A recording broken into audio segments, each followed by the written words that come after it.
Important question है और question number 6 देख लेते हैं कि क्या कह रहा है। क्वेश्चन नंबर 6 में कह रहा है, प्रेमू हमको एक 1D क्वेश्चन की शीट दे दो। अभी हम ऑफिस में लिए थे, गायब हो गई। तो यहाँ पे क्वेश्चन नंबर 6 में कह रहा है कि एक 60 मिनट की टोटल ट्रिप है।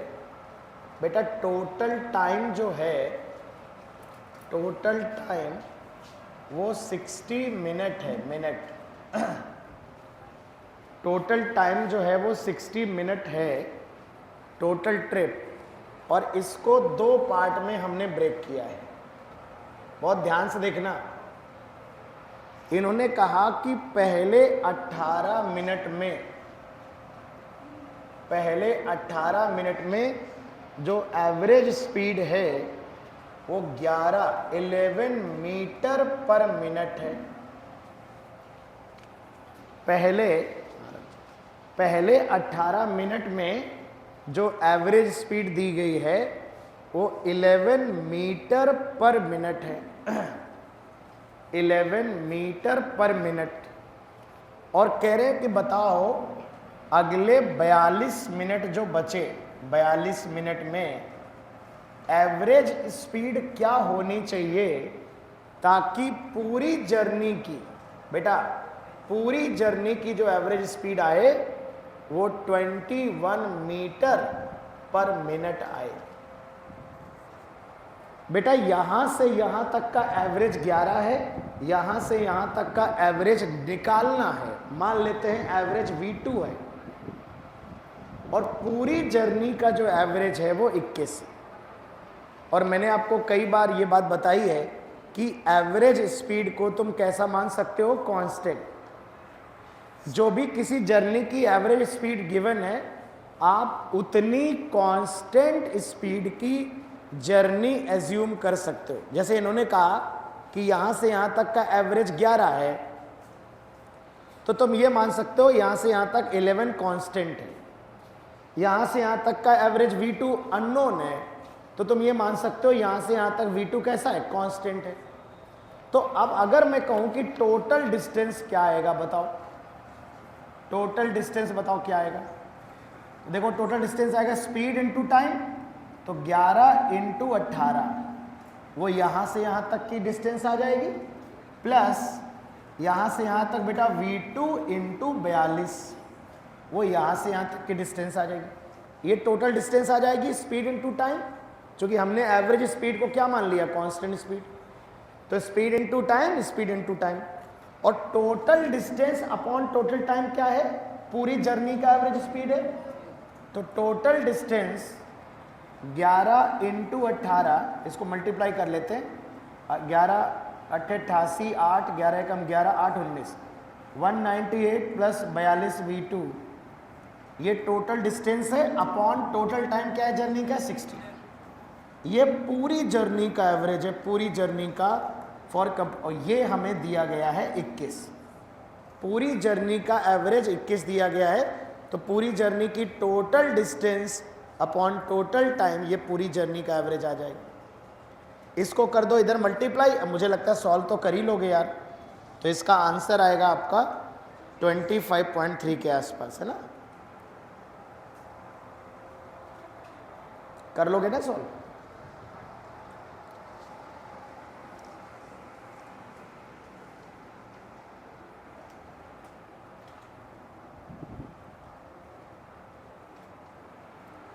तो ये अच्छा क्वेश्चन है। क्वेश्चन नंबर 8 कर लिया सभी ने, 7 के बाद 8 हो जाना चाहिए सबका।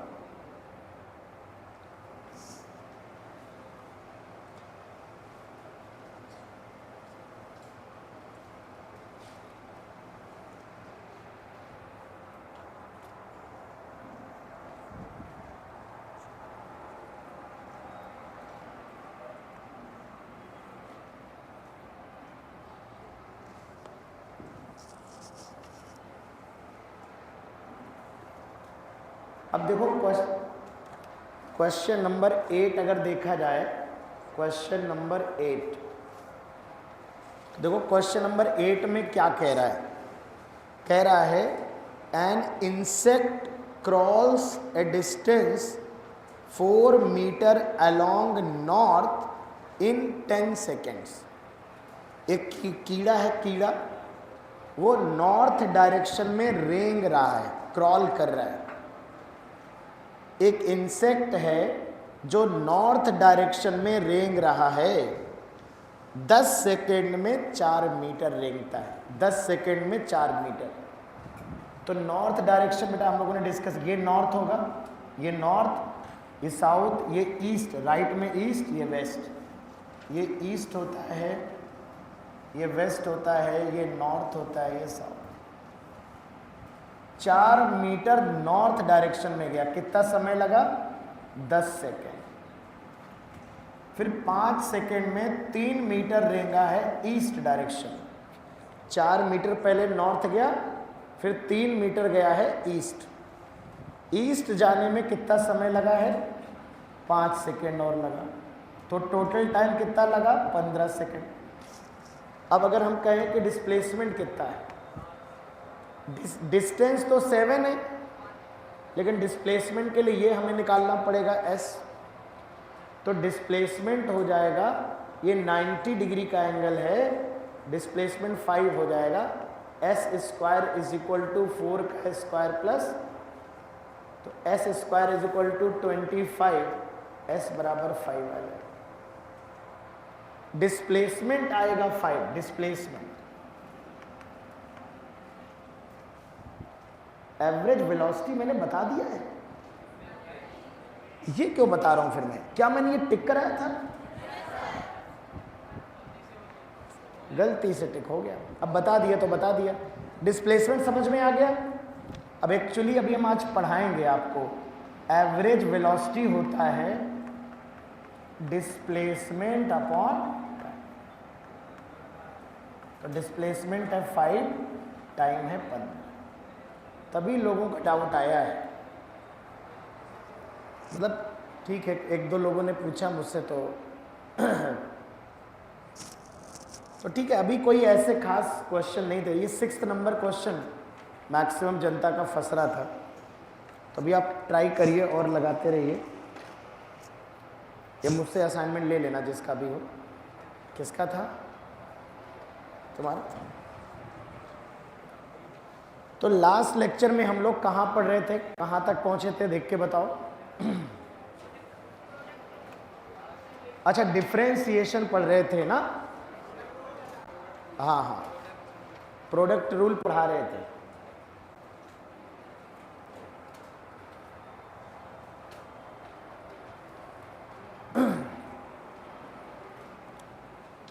तो बच्चों लास्ट लेक्चर में हम लोग डिफरेंशिएशन पढ़ रहे थे, खत्म हो चुका है।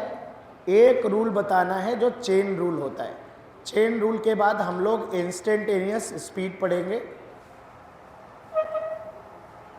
इनफैक्ट हमने इंस्टेंटेनियस स्पीड की चर्चा कर ली थी, फिर हम वेलोसिटी पे बात करेंगे। बेटा कल की क्लास में मैं 5 मिनट एक बार फॉर्मूले रिवाइज करा देता हूँ। कल की क्लास में हम लोग डिफरेंशिएशन पढ़ा था। डिफरेंशिएशन का चूंकि हम लोग इस्तेमाल कर रहे हैं, तो मुझे 2 बातें बताओ। अगर मैंने dy/dx लिखा है तो इसे हम क्या पढ़ते हैं? इसे हम पढ़ते हैं डिफरेंशिएशन। क्या पढ़ते हैं? किसका डिफरेंशिएशन? किसके रिस्पेक्ट में? With respect to x। बेटा इसे मैथ्स में पढ़ते हैं differentiation of y with respect to x। y का डिफरेंशिएशन x के रिस्पेक्ट में। फिजिक्स में इसका मतलब क्या होता है? क्या मतलब है फिजिक्स में इसका? जल्दी बताओ। Rate of change of y with respect to x। तो बेटा अगर मैंने कहीं पे मान लो dv/dt लिख दिया, तो इसे मैथमेटिक्स में क्या समझोगे? ये है डिफरेंशिएशन किसका? वेलोसिटी का। किसके रिस्पेक्ट में? टाइम के रिस्पेक्ट में। It is differentiation of velocity with respect to time. और अगर मेरे को फिजिक्स में इसका मतलब समझना हो तो क्या समझेंगे? ये है rate of change of velocity with respect to rate of change of velocity with respect to time, है ना। तो इसका फिजिकल मीनिंग है रेट, और इसी को मैथमेटिक्स में हम डिफरेंशिएशन कहते हैं। कुछ इंपॉर्टेंट फॉर्मूले जो मैंने कल पढ़ाए थे, जैसे कि x की पावर n का डिफरेंशिएशन क्या पढ़ा था बच्चों, क्या पढ़ा था बच्चों, n x की पावर n माइनस 1। जैसे कि अगर मैं बार बार डिफरेंशिएशन करूं तो x स्क्वायर का डिफरेंशिएशन क्या आएगा बताओ, 2x आएगा। x की पावर 4 का क्या आएगा, 2x कैसे आएगा, 2 आगे लाएंगे, पावर आगे लाते हैं, पावर में एक माइनस कर देते थे, तो यहाँ पर 2 आगे आएगा, एक 2 में से एक घटाएंगे तो एक बचेगा। यहाँ पे 4 आगे आएगा, 4 में एक घटाएंगे 3 होगा।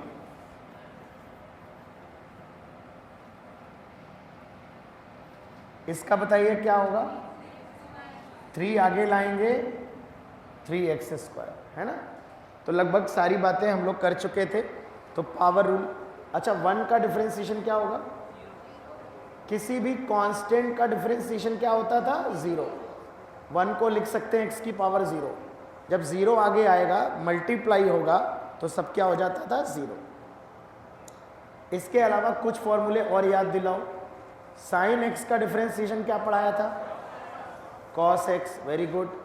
जिन्होंने नहीं लिखा है, जिनका छूट गया है, वो थोड़े से शॉर्ट में नोट कर लें, अगर उनको ये याद नहीं है तो लिख लें, ये क्या था, और अगर आता है तो बहुत अच्छी बात है। e की पावर x का, e की पावर x, वेरी गुड। और बताओ log x का, log x का 1/x। बेटा log में जब बेस में e होता है तो उसे ln लिखते हैं, ln नेचुरल लॉग है ना, तो नेचुरल लॉग का 1/x होता है। तो साइन का cos होता है, cos का माइनस साइन, e की पावर x का e की पावर x, ये याद होना चाहिए, log x का 1/x, और सबसे ज़्यादा हम लोग ये इस्तेमाल करेंगे। ठीक है, ये फॉर्मूले मैंने उन लोगों के लिए लिखे हैं जिनकी आज पहली क्लास है और जिन्हें डिफरेंशिएशन याद नहीं है।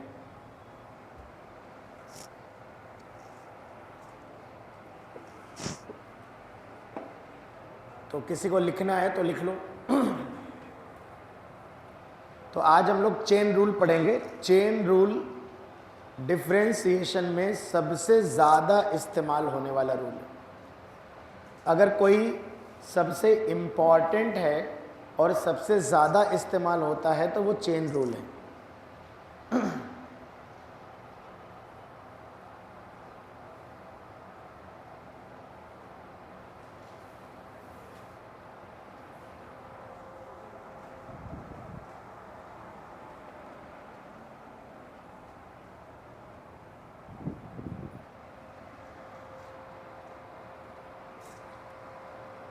चलिए तो हेडिंग लगाइए, chain rule.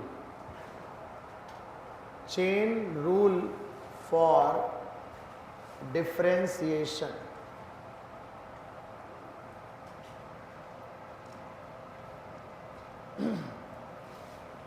Chain rule for differentiation.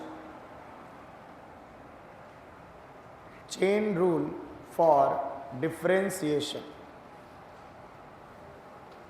देखो, चेन रूल हम तब लगाते हैं जब फंक्शन के अंदर फंक्शन हो, उसे कंपोजिट फंक्शन कहते हैं। तो आप कह सकते हो कि चेन रूल हम तब यूज करेंगे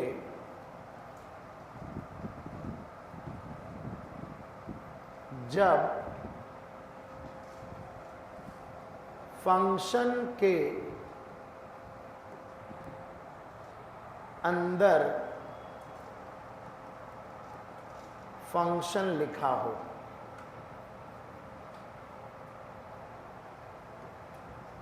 क्या इसका मतलब है, मैं आपको समझाता हूं। फॉर एग्जाम्पल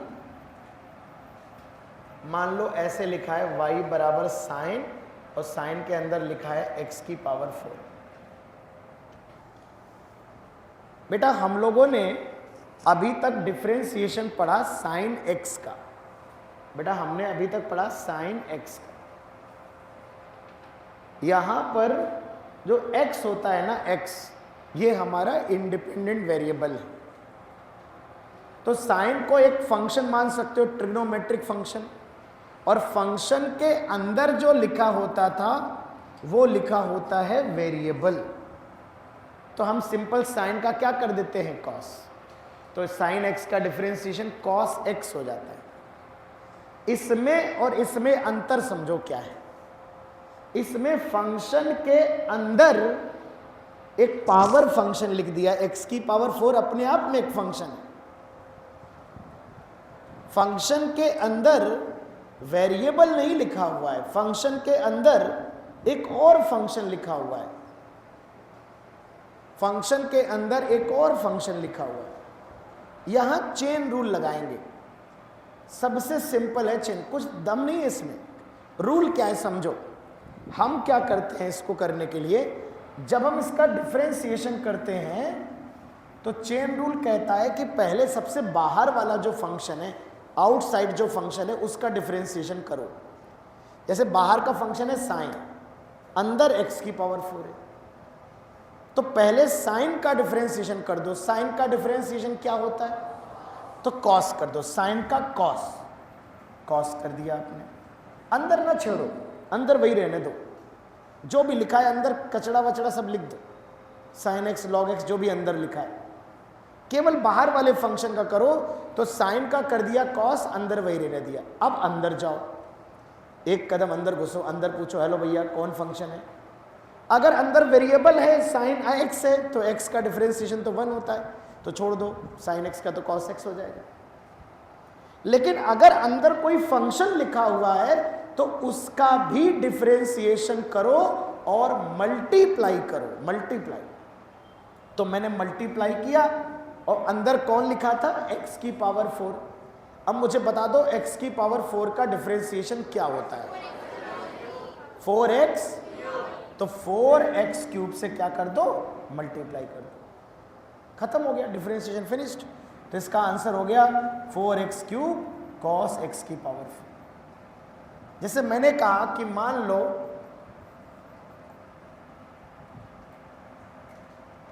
अगर मान लो t की पावर 7 लिखा है, तब तो तुम dy by dt क्या करोगे, तब तो तुम सीधे सीधे 7t की पावर 6 करते हो।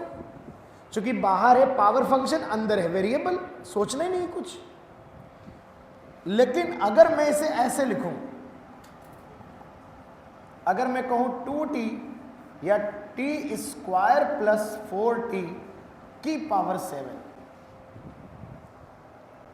अब ये t की पावर 7 नहीं है, वेरिएबल की पावर 7 नहीं है, फंक्शन की पावर 7 है। अंदर एक फंक्शन लिखा है, फंक्शन की पावर 7 है, बात समझिए।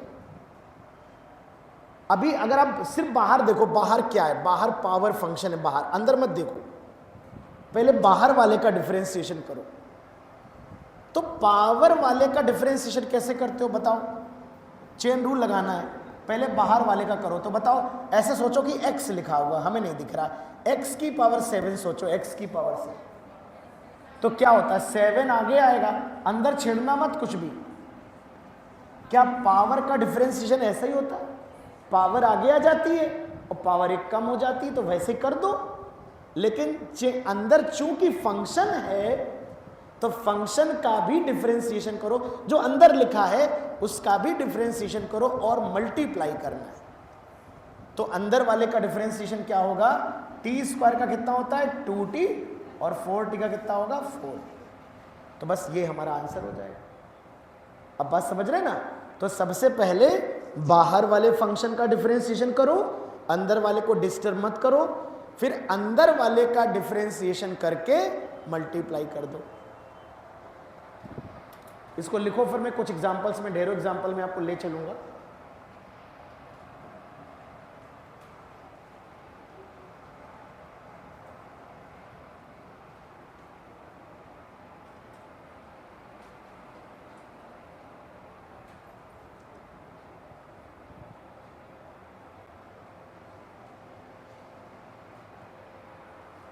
जो मैं कह रहा हूं बस उसको ध्यान से सुनो। बाहर वाले फंक्शन का डिफरेंशिएशन करना है, अंदर वाले को डिस्टर्ब नहीं करना है, फिर अंदर वाले का डिफरेंशिएशन करके मल्टीप्लाई कर देना है।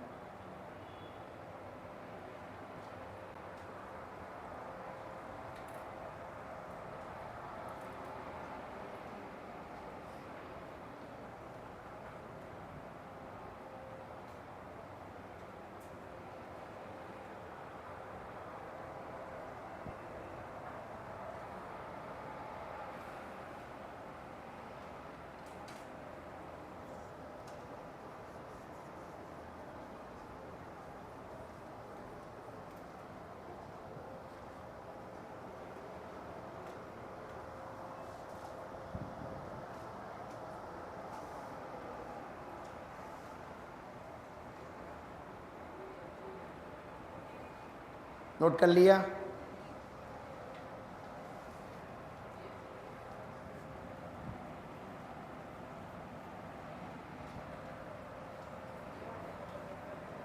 y is equal to sine के अंदर 10x लिखा है, 10x। चलो dy बाई डी एक्स बताओ क्या लिखोगे?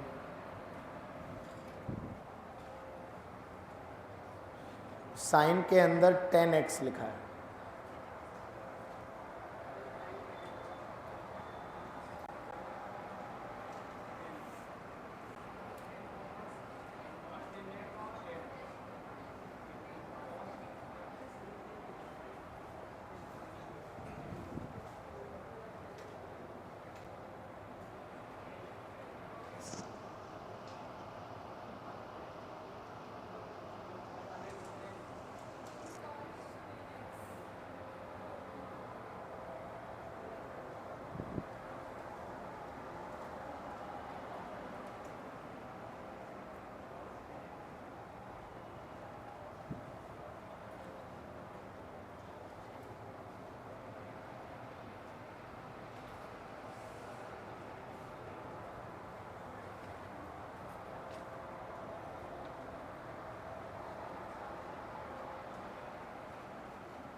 देखो इसका जैसे हमें डिफरेंशिएशन करना है। आप सबसे पहले देखो साइन एक फंक्शन है, फंक्शन के अंदर अगर x अकेला हो, सिर्फ x हो तो वेरिएबल हो गया, x नहीं है 10x है तो x का एक लीनियर फंक्शन है ये 10x, तो 10x अपने आप में एक फंक्शन है। तो चेन रूल लगाएंगे, चेन रूल का मतलब पहले बाहर वाले का कर देंगे, तो साइन का कर दिया cos, अंदर वही रहने दो, फिर अंदर वाले का भी डिफरेंशिएशन करेंगे, तो 10x का डिफरेंशिएशन 10 आएगा, x का 1 होता है तो 10 आएगा, उससे क्या कर देंगे मल्टीप्लाई, 10x का डिफरेंशिएशन क्या आएगा 10, उससे मल्टीप्लाई हो जाएगा। ये आप मान के चलो कि हमारी फिजिक्स में बहुत बार इस्तेमाल होगा, एसएचएम में, वेव में, हर जगह इस्तेमाल होता है। अल्टरनेटिंग करंट में जैसे मैं आपको याद दिलाता हूँ, x बराबर a sine omega t, x equal to a sine omega t, a sine omega t. बेटा a कॉमा ओमेगा यहां पर कांस्टेंट है और हमको डिफरेंशिएशन करना है dx बाई dt। अब ये जो इक्वेशन आप देख रहे हो ये आप एसएचएम में यूज करोगे, वेव में यूज करोगे, ऑल्टरनेटिंग करंट में यूज करोगे, I बराबर आई नॉट साइन ओमेगा टी। चलो इसका करो डिफरेंशिएशन, बार बार करना पड़ेगा।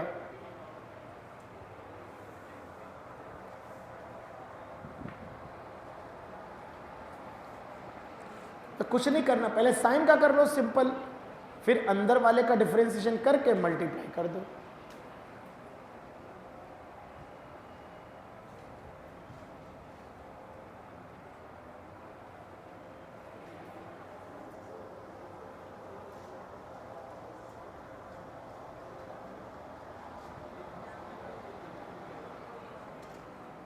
कितना आएगा? a ओमेगा तो कांस्टेंट बना रहेगा, साइन का differentiation cos omega t, sine का डिफरेंशिएशन कॉस ओमेगा टी, और ओमेगा टी अंदर क्या लिखा है ओमेगा टी, टी अकेला होता तो डिफरेंशिएशन 1 हो जाता, कोई फर्क नहीं पड़ता। ओमेगा टी का डिफरेंशिएशन क्या है ओमेगा, उससे मल्टीप्लाई कर दो, तो इसका आंसर होगा ए ओमेगा कॉस ओमेगा टी।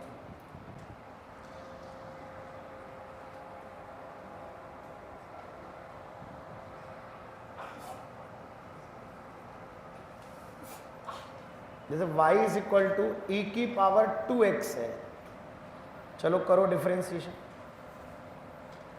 अब देखो e की पावर अगर x होता है, e एक्सपोनेंशियल फंक्शन है और x वेरिएबल है, यहां पर x की जगह 2x है, तो पहले e की पावर का डिफरेंशिएशन कर देंगे, फिर जो पावर में लिखा है उसका भी डिफरेंशिएशन करेंगे। बताओ क्या आएगा?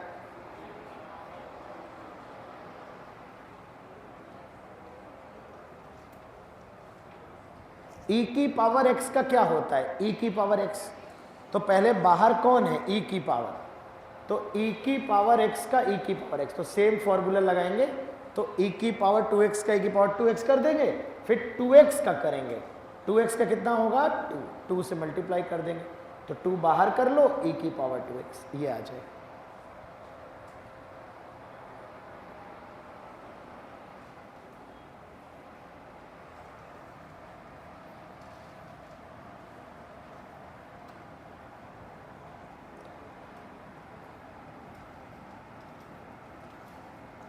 नीट का सवाल है ये, नीट का, करो differentiation. Alpha beta A B सब कांस्टेंट है,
हाँ भाई बताइए क्या आएगा, एक एक करके करते हैं। चलो देखो कांस्टेंट तो बना रहेगा, e की पावर अल्फा टी का चेन रूल से करेंगे। देखो बेटा अगर सिर्फ e की पावर t लिखा हो तो ये एक्सपोनेंशियल फंक्शन है, लेकिन अगर आपने अल्फा टी लिख दिया तो ये e की पावर में इसे फंक्शन मानना पड़ेगा। Alpha T is a linear function, ये सिंपल t अकेला नहीं है। आप बस समझ रहे हैं? तो आपको क्या करना होगा, पहले तो e की पावर का नियमानुसार e की पावर कर दो, है ना, e की पावर x का e की पावर x ऐसे।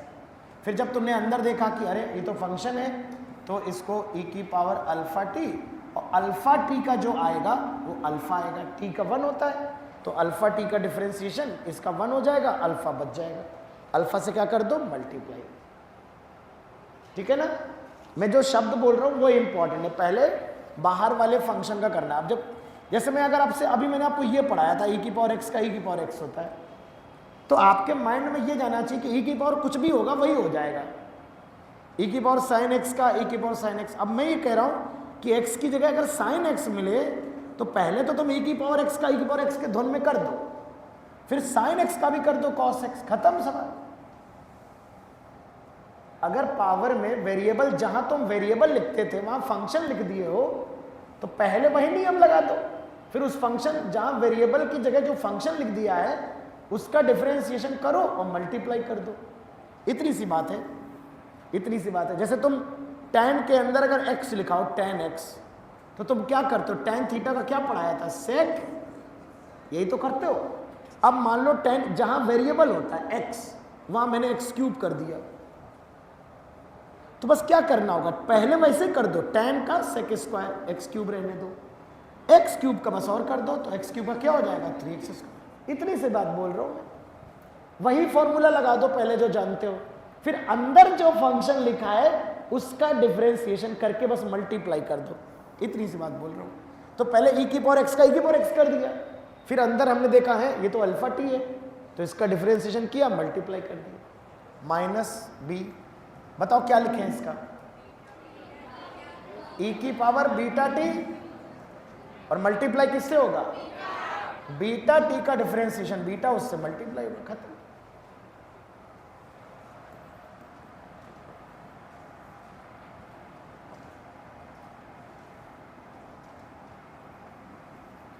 a sine omega T minus B cos omega T. चलो बताओ D V by D T क्या होगा। ये सब हमारे नीट में आए हुए सवाल है सब। ये कहीं कोई एसएचएम में यूज होगा, कोई कहीं यूज होगा।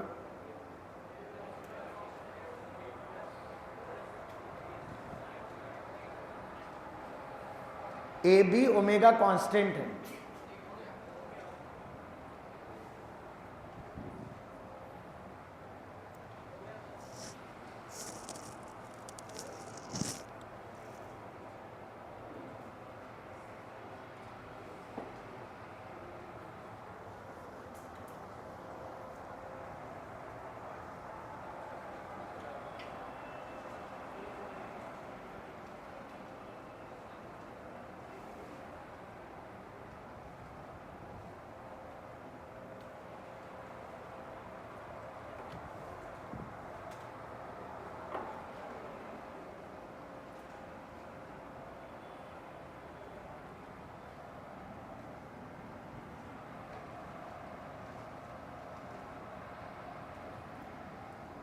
बताओ क्या लिखेंगे। ए साइन का कर दिया कॉस और ओमेगा टी का कर दिया ओमेगा, माइनस बी कॉस का कर दिया माइनस साइन और ओमेगा टी का कर दिया ओमेगा।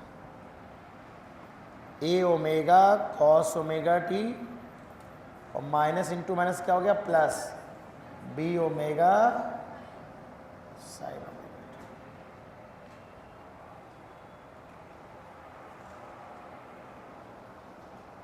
बताएं भाई, ए ओमेगा कॉस ओमेगा यही तो किया है सबने ना, तो बेटा यही चेन रूल है।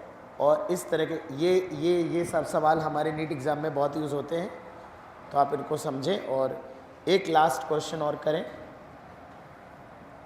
अगर बेटा हमने 2t + 3 की पावर 10 लिखा है, तो बता दो बस dx/dt क्या लिखोगे।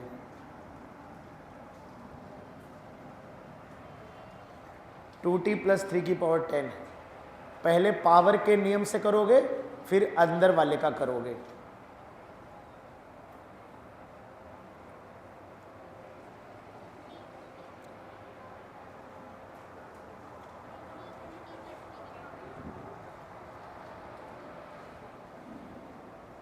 सही जवाब।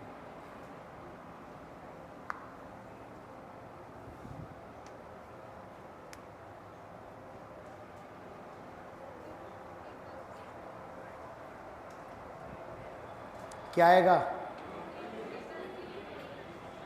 पहले पावर का करेंगे, पावर को आगे लाएंगे, पावर को आगे लाएंगे, 2t + 3 अंदर वही रहने देंगे, पावर 1 घटा देंगे, फिर अंदर वाले का डिफरेंशिएशन करेंगे।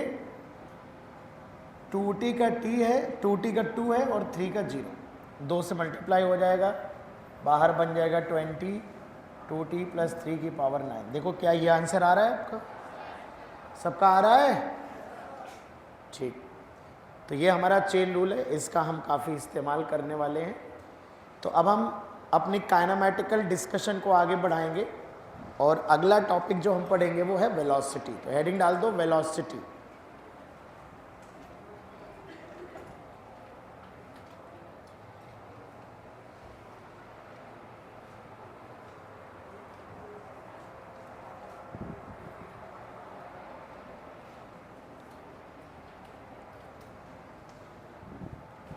हेडिंग डालिए वेलोसिटी।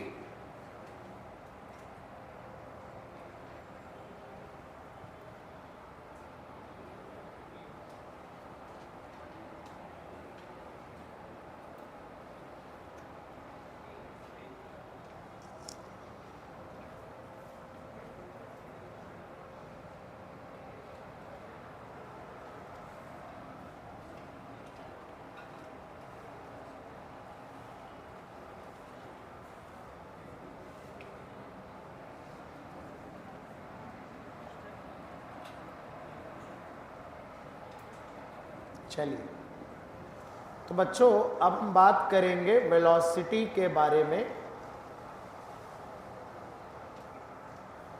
तो वेलोसिटी के बारे में अगर कुछ जनरल बातें अगर हमें करनी हो तो सबसे पहली बात बेटा, it is a vector quantity. ये एक वेक्टर क्वांटिटी है, मतलब इसके पास दोनों चीज़ें होंगी बेटा। इसके पास मैग्नीट्यूड भी होगा और इसके पास क्या होगा बेटा, इसके पास डायरेक्शन भी होगी। वेलोसिटी एक वेक्टर क्वांटिटी है, जबकि स्पीड जो होती है वो स्केलर क्वांटिटी होती है। इसका जो एसआई यूनिट है वो मीटर पर सेकेंड होगा। इसकी जो डायमेंशनल फॉर्मूला होता है बेटा वो LT-1 होता है, हम सभी जानते हैं। क्योंकि ये बेटा वेक्टर क्वांटिटी है, it can be positive and negative both, and sign positive और नेगेटिव गिव्स अस या टेल्स द डायरेक्शन। इसमें जो पॉजिटिव और नेगेटिव साइन है बेटा वो डायरेक्शन बताएगा। तो जो वेलोसिटी होती है वो पॉजिटिव और नेगेटिव कुछ भी हो सकती है बेटा। स्पीड नेगेटिव नहीं हो सकती, कभी हम लोग पढ़ चुके हैं, स्पीड कभी नेगेटिव नहीं हो सकती। ये भी बेटा दो तरह की होती है, it is of two types या it is defined in two ways. ये बिल्कुल दो तरह की होती है। नंबर एक एवरेज वेलोसिटी, औसत वेग, और नंबर दो इंस्टेंटेनियस वेलोसिटी।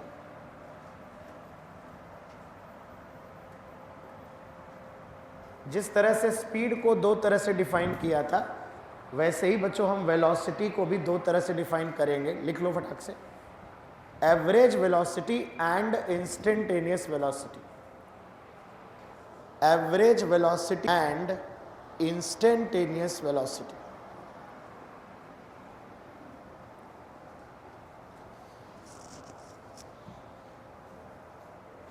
इसमें कोई पॉइंट में डाउट है तो आप बताइए मुझे। Simple basic knowledge about velocity. Velocity is a vector quantity, vector हम सब जानते हैं। एसआई यूनिट मीटर पर सेकेंड हम बहुत दिनों से पढ़ रहे हैं। Dimension LT-1, length upon time है। पॉजिटिव और नेगेटिव दोनों हो सकती है, आप सभी जानते हो। वेक्टर क्वांटिटी का मैग्नीट्यूड हमेशा पॉजिटिव होता है, लेकिन जो साइन होता है वेक्टर में वो हमेशा डायरेक्शन बताता है। चाहे वो वेलोसिटी हो, चाहे एक्सेलरेशन हो, चाहे इलेक्ट्रिक फील्ड हो, चाहे मैग्नेटिक फील्ड हो, चाहे ग्रेविटेशनल फील्ड हो, कोई भी चाहे डाइपोल मोमेंट हो, किसी भी वेक्टर क्वांटिटी का जो साइन होता है वो डायरेक्शन बताता है, डायरेक्शन। तो वेलोसिटी में भी पॉजिटिव और नेगेटिव दोनों होगा। पॉजिटिव जैसे मान लो एक्स एक्सिस पे मोशन हो रहा है, तो इस तरफ अगर वेलोसिटी होगी तो हम पॉजिटिव साइन कहेंगे, इस तरफ होगी तो नेगेटिव साइन कहेंगे। तो जो साइन होगा वो हमें डायरेक्शन के बारे में बताएगा। बाकी इसे भी हम बेटा दो तरह से डिफाइन करेंगे, एवरेज वेलोसिटी जिसे हम औसत वेग कहते हैं, और इंस्टेंटेनियस वेलोसिटी जो हमारी किसी मोमेंट ऑफ टाइम पे जो वेलोसिटी होती है। तो इनके दोनों के बारे में हम एक एक करके डिटेल में पढ़ेंगे। तो सबसे पहली जो हेडिंग हम डालेंगे वो है average velocity. Noted everyone? Heading डालिए एवरेज वेलोसिटी। एवरेज वेलोसिटी, ध्यान रहे अंतर है दोनों में, एवरेज स्पीड और एवरेज वेलोसिटी में अंतर है।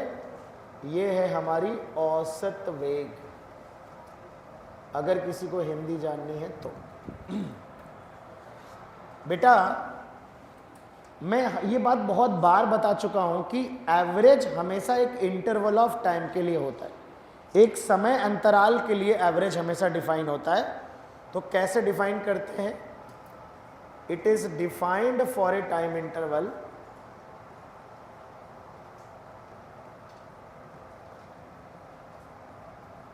एज, किस तरह से डिफाइन करते हैं बेटा?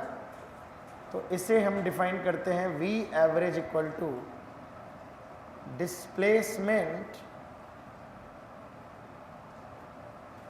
Displacement upon time interval.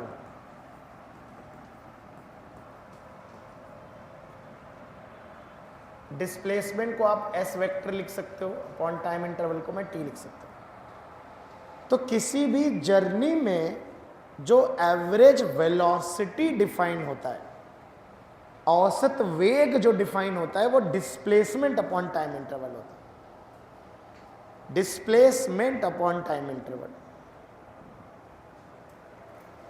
जबकि औसत चाल जो होता था, जो एवरेज स्पीड होता था, वो डिस्टेंस अपॉन टाइम इंटरवल होता है। दोनों अलग अलग है। एवरेज स्पीड होता था total distance upon total time taken, ये है total displacement upon total time interval. आप समझ रहे हैं ना? तो displacement upon time interval average velocity है हमारी। तो अगर अब यहां से देखें, हम आपसे पूछे कि क्या एवरेज वेलोसिटी एक वेक्टर है, तो of course it is a vector, ये एक वेक्टर क्वांटिटी है। और अगर मैं आपसे पूछूं कि यार बच्चों ये बताओ डायरेक्शन क्या है एवरेज वेलोसिटी की, क्या आप मुझे बताना चाहेंगे? एवरेज वेलोसिटी किस डायरेक्शन में होगी? हाँ, देखो ये displacement vector divide by time है, टाइम की तो कोई डायरेक्शन है नहीं। और टाइम इंटरवल हमेशा कैसा होता है? पॉजिटिव। समझना मेरी बात, मैंने वेक्टर में सिखाया है।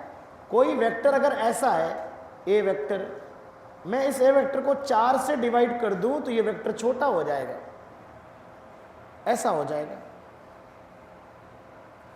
अगर मैं इस वेक्टर को 4 से डिवाइड कर दूं तो इसका मैग्नीट्यूड 4 गुना छोटा हो जाएगा, 4 गुना और छोटा मान लो। लेकिन मुझे ये बताओ 4 से डिवाइड करने पे 4 एक पॉजिटिव संख्या है, क्या इस वेक्टर की डायरेक्शन चेंज होगी? लेकिन अगर मैं नेगेटिव संख्या से डिवाइड करूं तो डायरेक्शन पलट जाएगी। तो मुझे सिंपल बताओ, मुझे सरल, देखो हर चीज का एक्सप्लेनेशन होता है डेफिनेशन में। मेरे पास एक वेक्टर है डिस्प्लेसमेंट, मैंने उसमें एक पॉजिटिव नंबर से डिवाइड कर दिया, मैग्नीट्यूड चेंज होगा, क्या डायरेक्शन चेंज होगी? नहीं। यानी मेरे को इससे जब टाइम मैंने डिवाइड किया तो जो मुझे नई चीज मिल रही है उसकी डायरेक्शन चेंज नहीं होगी। और नई चीज क्या मिल रही है रे? Average velocity. यानी एवरेज वेलोसिटी उसी डायरेक्शन में होगी जिस डायरेक्शन में क्या है? डिस्प्लेसमेंट। और डिस्प्लेसमेंट तो हम जानते हैं कि किस डायरेक्शन में है। अगर यहां से यहां बॉडी गई है इनिशियल पॉइंट से फाइनल पॉइंट, तो इस पूरी लंबाई को कहते हैं डिस्टेंस, दूरी। और बेटा यहां से यहां तक, इनिशियल से फाइनल तक जो डिस्प्लेसमेंट कवर करता है, ये कहलाता है डिस्प्लेसमेंट। इनिशियल से फाइनल पॉइंट की तरफ होती है डायरेक्शन डिस्प्लेसमेंट की। इनिशियल पॉइंट से फाइनल पॉइंट को शॉर्टेस्ट रास्ते को जो ज्वाइन करने वाला वेक्टर होता है उसे डिस्प्लेसमेंट कहते हैं। पढ़ा चुका हूं, लेक्चर नंबर 1 याद होगा सभी को, फर्स्ट लेक्चर में हमने बात की थी। तो बेटा यहां पर जो डायरेक्शन ऑफ एवरेज वेलोसिटी है वो है अलोंग द डिस्प्लेसमेंट, डिस्प्लेसमेंट के अलोंग है। इट मीन्स कहां से कहां तक बेटा? From initial position to final position. इतना बात लिखो, इनिशियल पोजीशन से फाइनल पोजीशन की तरफ।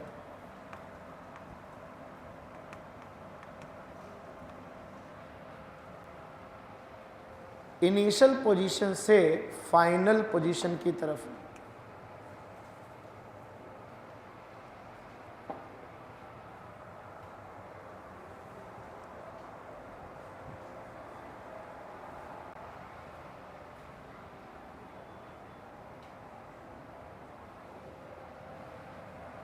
तो जो डायरेक्शन ऑफ एवरेज वेलोसिटी होगी वो डायरेक्शन ऑफ डिस्प्लेसमेंट होगी। एक चीज मुझे और बताओ, क्या हम ये कह सकते हैं कि एवरेज वेलोसिटी का जो मैग्नीट्यूड होगा वो एवरेज स्पीड के बराबर होगा? अक्सर मैंने लोगों को कहते हुए सुना है कि सर, स्पीड और वेलोसिटी में बस इतना ही अंतर है कि अगर वेलोसिटी से डायरेक्शन हटा ली जाए तो वो स्पीड बन जाती है। सर वेलोसिटी में सिर्फ मैग्नीट्यूड रखा जाए तो वो स्पीड बन जाती है सर। तो मेरे मन में विचार आया कि मैं पूछ लूं कि एवरेज वेलोसिटी का अगर मैं मैग्नीट्यूड ले लूं, डायरेक्शन हटा लूं, तो क्या वो एवरेज स्पीड के बराबर हो जाएगा? क्यों नहीं होगा? क्योंकि आप दोनों की डेफिनेशन देख रहे हैं। एवरेज स्पीड होता है डिस्टेंस अपॉन टाइम और एवरेज वेलोसिटी है डिस्प्लेसमेंट अपॉन टाइम। और डिस्टेंस और डिस्प्लेसमेंट का रिश्ता तो तुम्हें पता ही है कि डिस्टेंस डिस्प्लेसमेंट से या तो बड़ा होता है या बराबर। बराबर तब होता है जब बॉडी बिना डायरेक्शन में चेंज किए चले। स्ट्रेट लाइन कहना पर्याप्त नहीं होगा, 100 बार बता चुका। स्ट्रेट लाइन में भी चले और यूटर्न ना मारे। यूटर्न मार गया तो डिस्प्लेसमेंट अलग, डिस्टेंस अलग। 6 मीटर गए 4 मीटर वापस आ गए, 6 मीटर गए 4 मीटर वापस आ गए, तो डिस्टेंस 10 मीटर चले, डिस्प्लेसमेंट 2 ही वापस हुआ, 6 जाना और 4 वापस आना। तो जब डिस्टेंस और डिस्प्लेसमेंट सेम होगा तब एवरेज वेलोसिटी का मैग्नीट्यूड एवरेज स्पीड के बराबर होगा। लेकिन क्या हमेशा बराबर होगा? यहां देखो, यहीं पे देख लो, डिस्टेंस, ये येलो कलर वाली लंबाई डिस्टेंस है और ये व्हाइट वाली डिस्प्लेसमेंट है।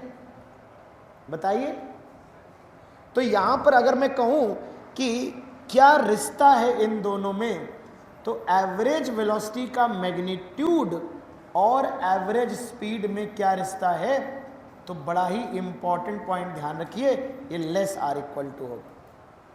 क्योंकि एवरेज स्पीड है distance upon time, average velocity है डिस्प्लेसमेंट अपॉन टाइम। डिस्टेंस बड़ा होता है, कभी कभी बराबर होता है, तो इनइक्वालिटी ये होल्ड करेगी। This is important point, this is important point, है ना? फटाफट लिख लो, फटाफट।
हाँ भाई बताओ, लिख लिया सबने?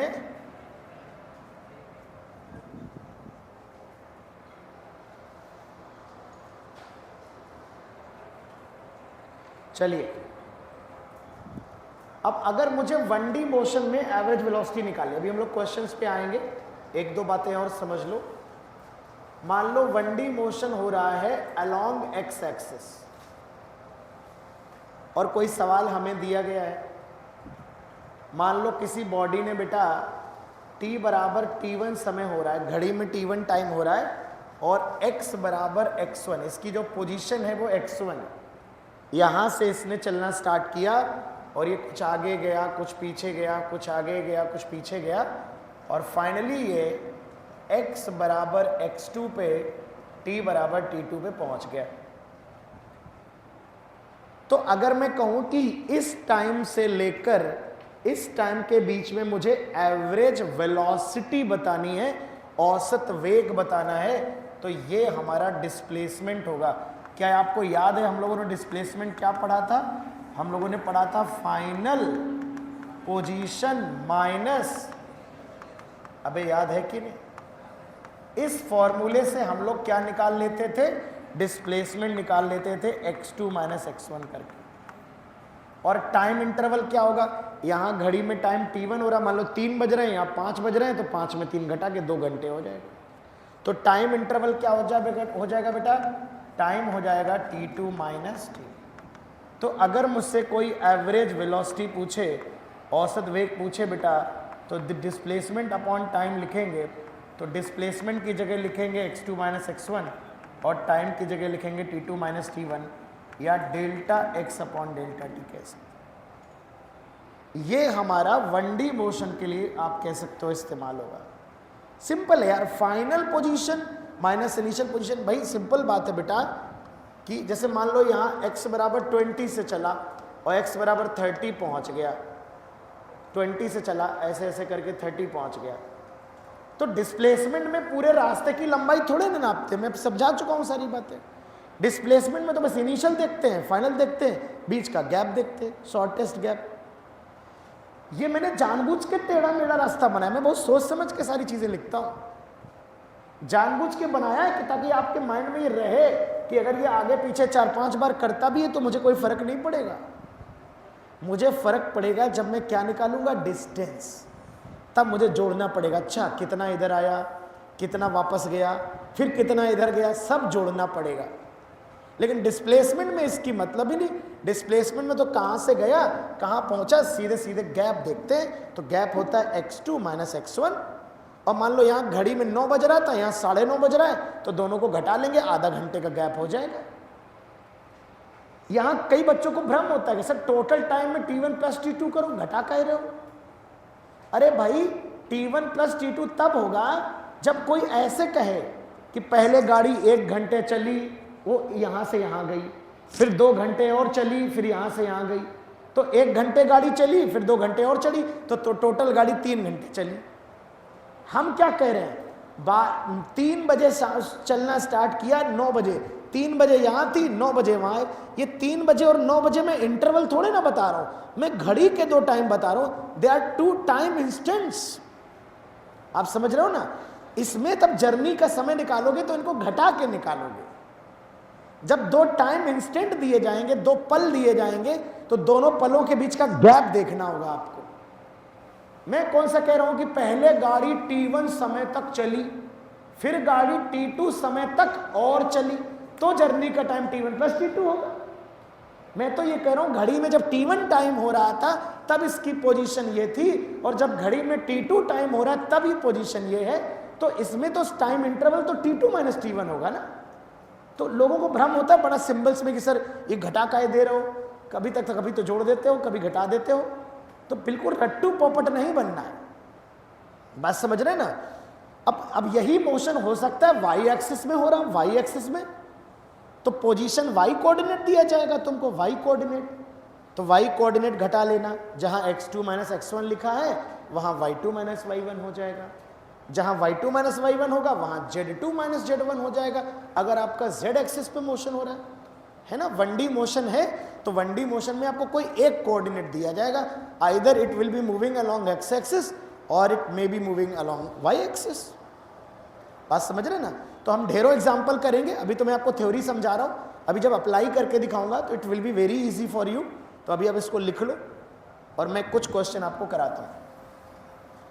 एवरेज वेलोसिटी में दो ही तरह के क्वेश्चन एग्जाम में ज़्यादा आते हैं, एक तो ज्योमेट्री बेस्ड और दूसरे इक्वेशन बेस्ड।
नोटेड। चलिए तो अब एक क्वेश्चन करते हैं, चलो पहले यही कर लेते हैं। A body is moving along x axis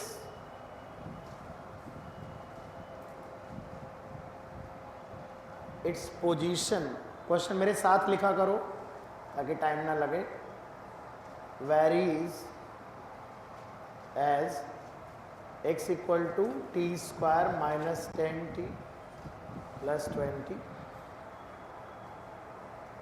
Find out average velocity from t is equal to 1 second to t is equal to 10 seconds. t is equal to 1 second से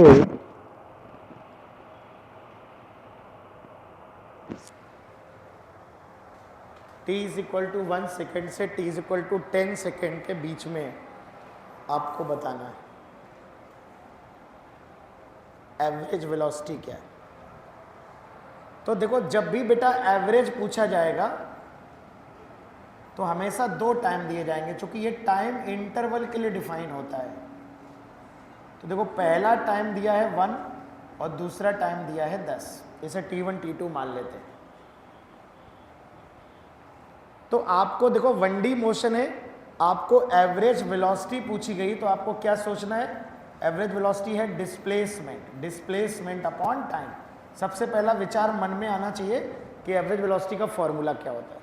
फिर आपको याद आएगा कि डिस्प्लेसमेंट कैसे निकालते थे, final position minus initial position. तो x2 माइनस x1 से डिस्प्लेसमेंट आ जाएगा और t2 माइनस t1 से टाइम इंटरवल आ जाएगा। लेकिन हमको x2 और x1 तो दिए नहीं है बेटा, हमको लेकिन t1 t2 दिए गए हैं। तो बेटा टाइम की ये वाली वैल्यू इसमें डालोगे तो क्या आएगा x1, और टाइम की ये वाली वैल्यू डालोगे तो क्या आएगा x2। चलो ट्राई करो जल्दी फटाक से, प्लस की माइनस 1 मीटर पर सेकेंड। सभी लोग करो, सभी का आंसर चाहिए मुझे। ये 2-4 लोग आंसर बताते हैं तो मुझे अच्छा नहीं लगता। सभी लोग आंसर बताओ।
देखो t इज इक्वल टू 1 डालोगे तो x1 आएगा 1 का स्क्वायर माइनस 10 इंटू 1 प्लस 20।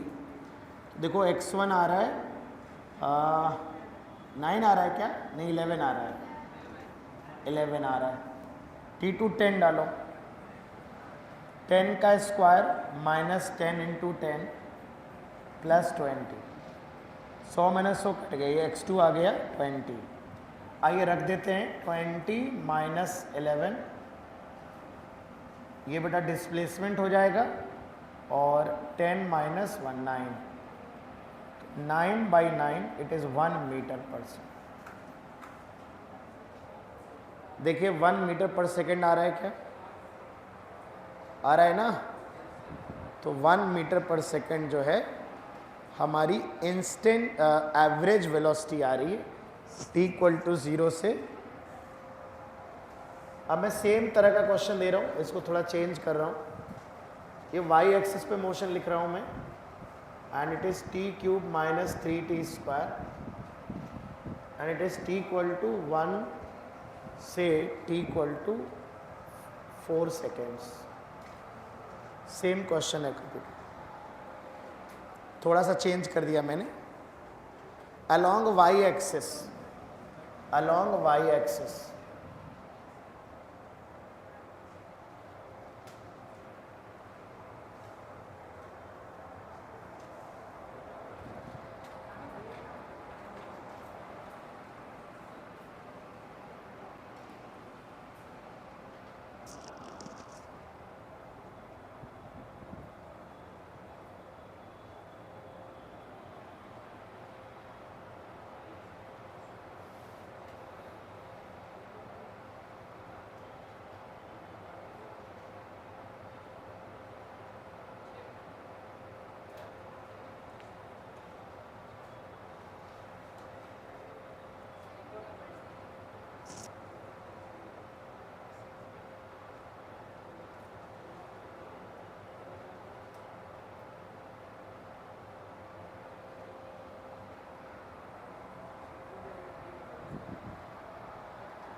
बताओ।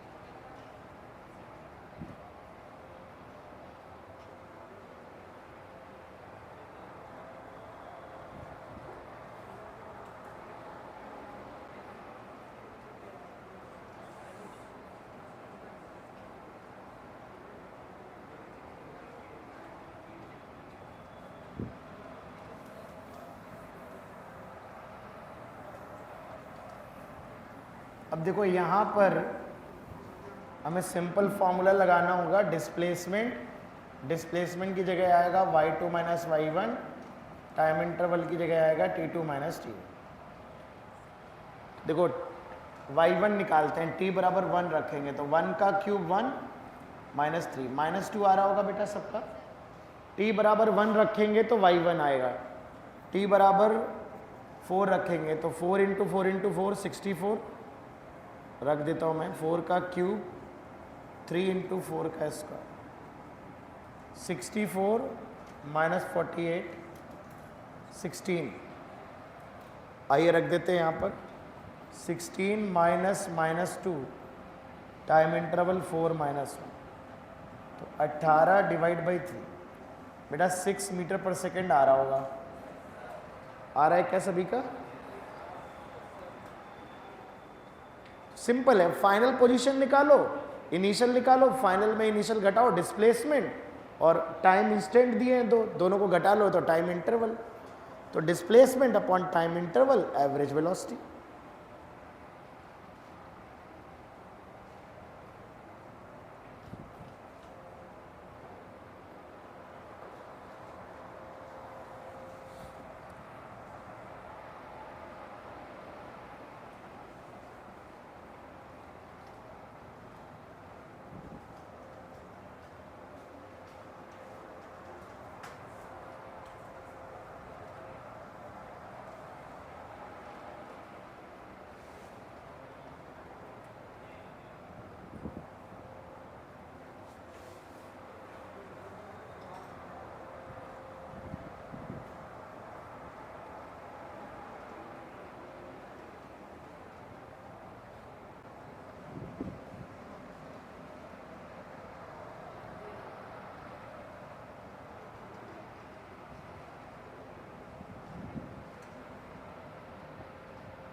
डन बेटा,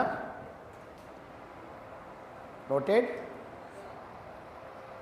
अब देखो ज्योमेट्रिकल सवाल देखते हैं। जैसे मान लो, पहले सरल सवाल करो। एक सर्कल है और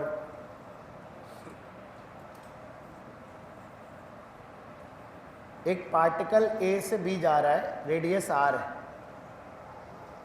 ए particle goes from A to B in t seconds. Find average velocity का मैग्नीट्यूड।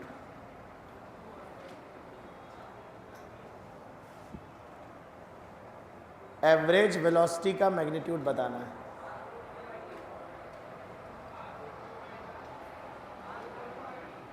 R√2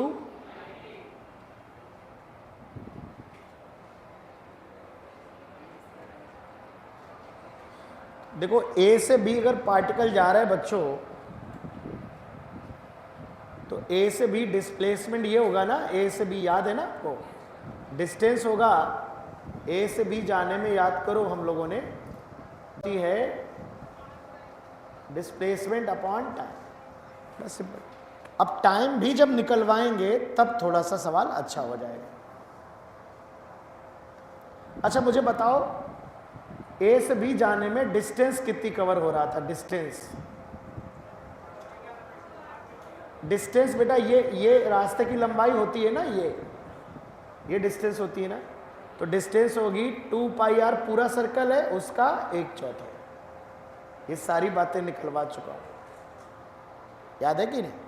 अच्छा, ए से सी तक अगर डिस्टेंस पूछी जाए, ए से सी तक डिस्टेंस, ये रास्ते की लंबाई कितनी होगी? πr, और डिस्प्लेसमेंट 2r होगा। अगले सवाल में काम आएगा।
A body is moving in a circle at constant speed,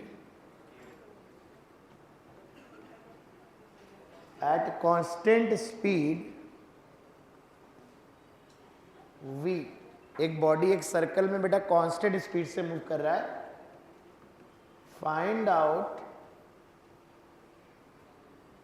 average speed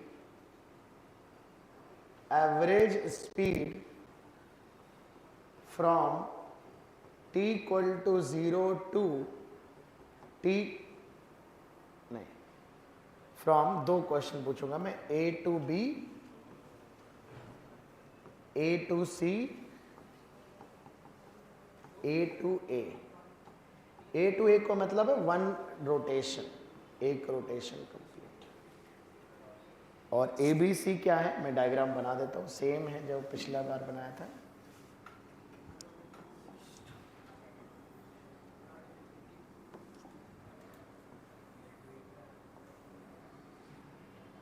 ये पॉइंट A है, ये पॉइंट B है, ये C है, ये D है, और यहां पर इस बार ये दिया गया है कि एक पार्टिकल कांस्टेंट स्पीड से मूव कर रहा है।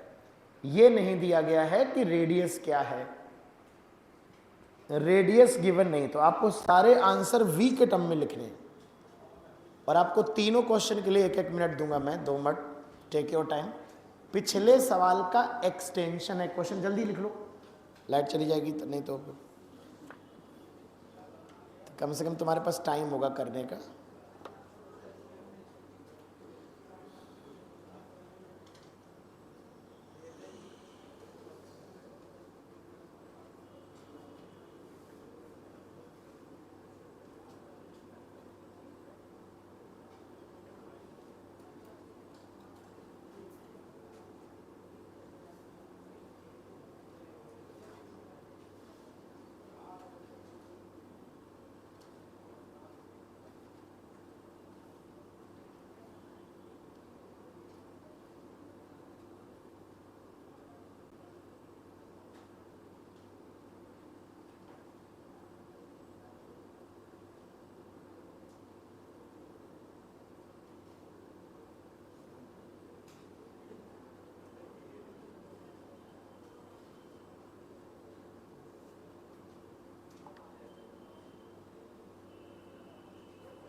बताएं भाई।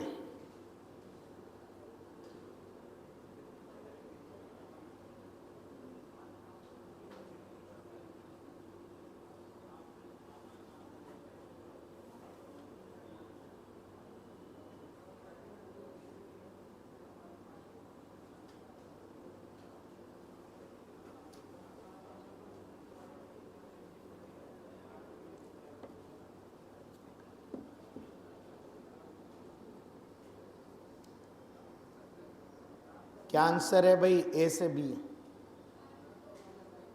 आर दिया ही नहीं है, गलत जवाब। गलत जवाब। मान लो आर के टर्म में आंसर नहीं लिख सकते।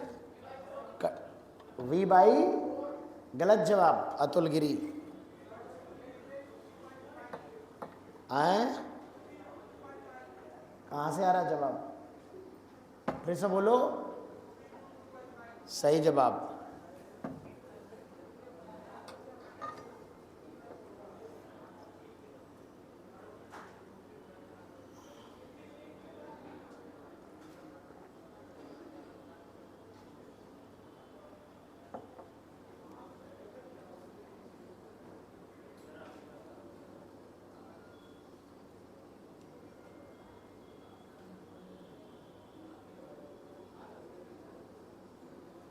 क्यों भैया, निपट गए?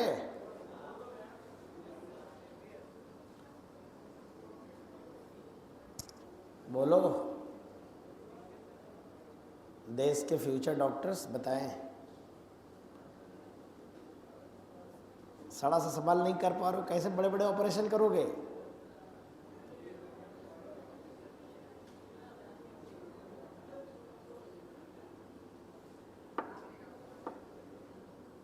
हाँ आ गया। सबसे पहले फॉर्मूले के बारे में सोचो।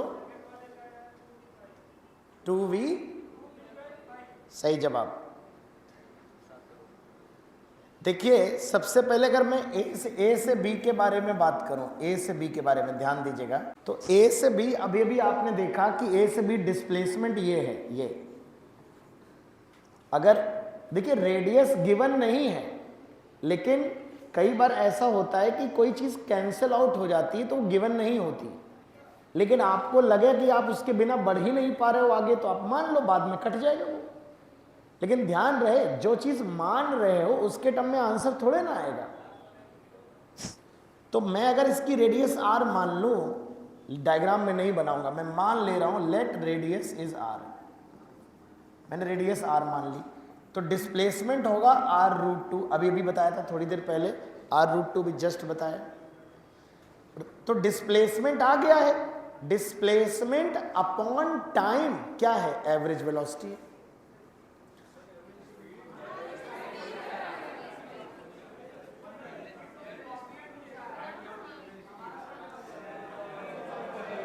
मैं वेलोसिटी पूछना चाह रहा था। तो ये जितने लोगों ने बताया है सब गलत बताया है, लेकिन भावनाएं समझ गए होगे ना। हाँ, भावनाएं समझ नहीं पाए तुम लोग। मुझे टोका क्यों नहीं किसी ने? और पगले हो क्या? स्पीड कांस्टेंट है तो एवरेज वैल्यू वी रहेगी हमेशा। अरे तुम लोग मूर्खो, सोचना चाहिए किसी गाड़ी की स्पीड बदल ही नहीं रही है। कोई गाड़ी हमेशा 60 की स्पीड पे चल रही है तो उसकी एवरेज स्पीड 60 आएगी। सोचना क्या है? मैं वेलोसिटी पूछ रहा था। एक्चुअली दिमाग में तुम जैसे नालायकों कुछ चल रहा होगा, इसलिए दिमाग से निकल गया। अब कर लोगे? अरे जाओ, आधे लोग ने एवरेज वेलोसिटी समझा था, वो धोखे से हुए। ठीक है, आओ। तो बेटा एवरेज डिस्प्लेसमेंट क्या है? r√2, और टाइम चाहिए हमको। टाइम कैसे निकले?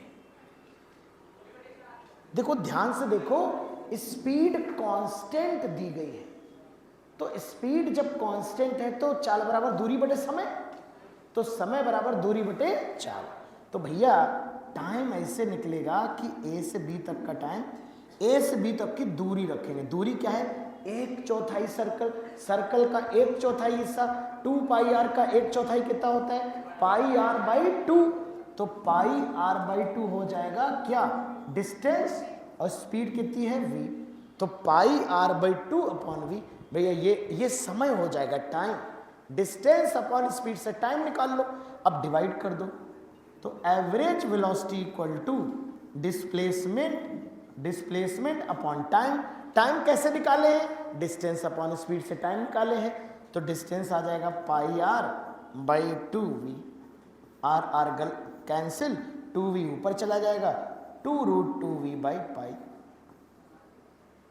अब निकाल के दिखा दो ए से सी का हमको। अब निकाल के दिखा दो।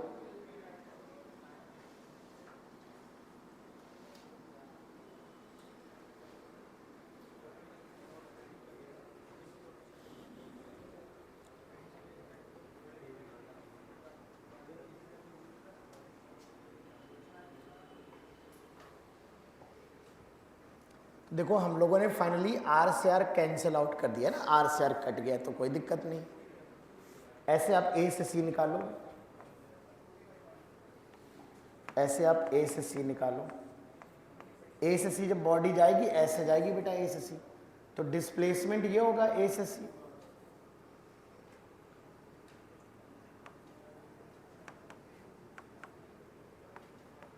डिस्प्लेसमेंट 2r होगा। डायमीटर डिस्प्लेसमेंट होगा ए से बी। टाइम कैसे निकलेगा? टाइम निकालो।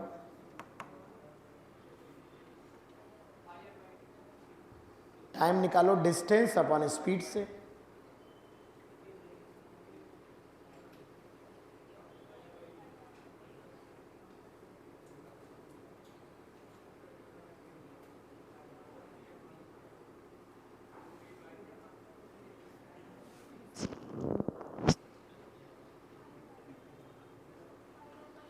डिस्टेंस आएगा, टाइम आएगा, डिस्टेंस हो गया पाई आर। आधा सर्कल इस रास्ते से गया है ना, रास्ते की लंबाई डिस्टेंस होती है बेटा, रास्ते की लंबाई डिस्टेंस होती है। तो ये लंबाई हो जाएगी पाई आर, ये डिस्प्लेसमेंट होगा, शॉर्टेस्ट पाथ लेंथ, सबसे छोटा रास्ता। तो डिस्टेंस अपॉन स्पीड से ये टाइम हो गया। बस अब एवरेज वेलोसिटी कैसे निकालोगे? एवरेज वेलोसिटी की वैल्यू हो जाएगी displacement 2r, displacement upon time, time है डिस्टेंस अपॉन स्पीड, तो it is 2v by pi. अब बताओ ए से ए वापस आ गया, ए से ए से चला वापस ए आ गया, तो डिस्प्लेसमेंट कितना हो गया? 0। तो एवरेज वेलोसिटी कितनी हो जाएगी? 0 हो जाएगी ना, डिस्प्लेसमेंट ही 0 हो गया।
ये इंपॉर्टेंट क्वेश्चन है बेटा, ये आप एग्जाम में देख सकते हो।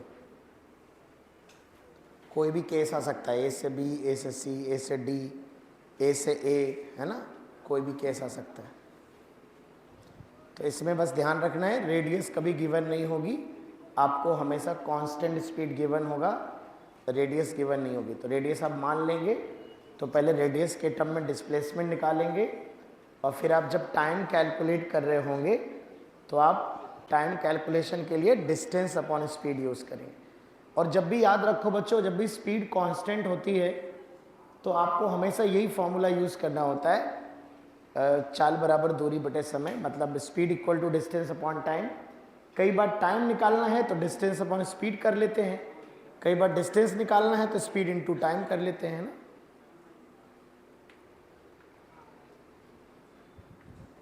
जल्दी लिखो बेटा राजपूत। चलिए, तो बेटा सिमिलरली आइए अब हम लोग एक क्वेश्चन अच्छा और करिए, मुझे करके दिखाइए। A body moves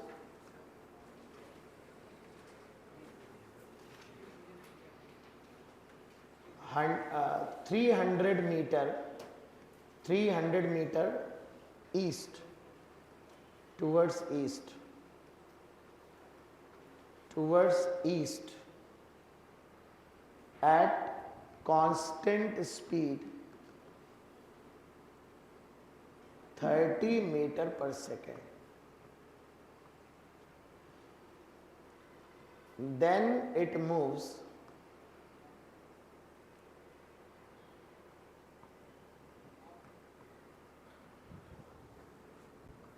400 meter towards north at constant speed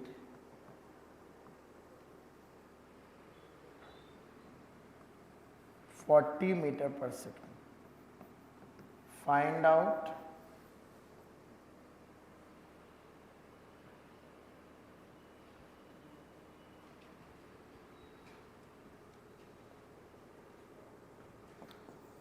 average velocity का मैग्नीट्यूड, नंबर 2 एवरेज स्पीड, दोनों निकाल लेते हैं, एवरेज स्पीड भी निकाल लेते हैं।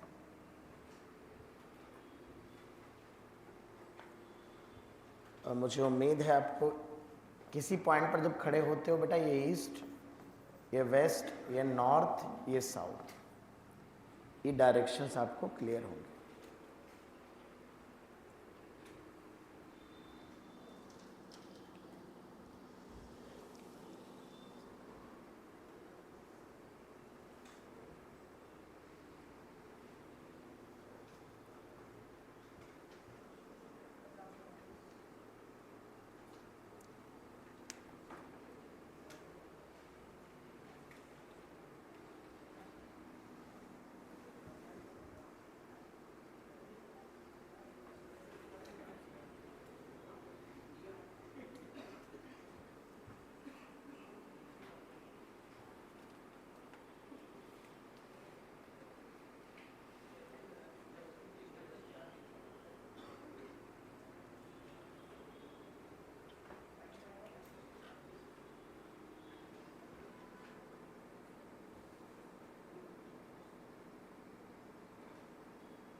डायग्राम बनाइए क्वेश्चन का, फिर ट्राई करिए।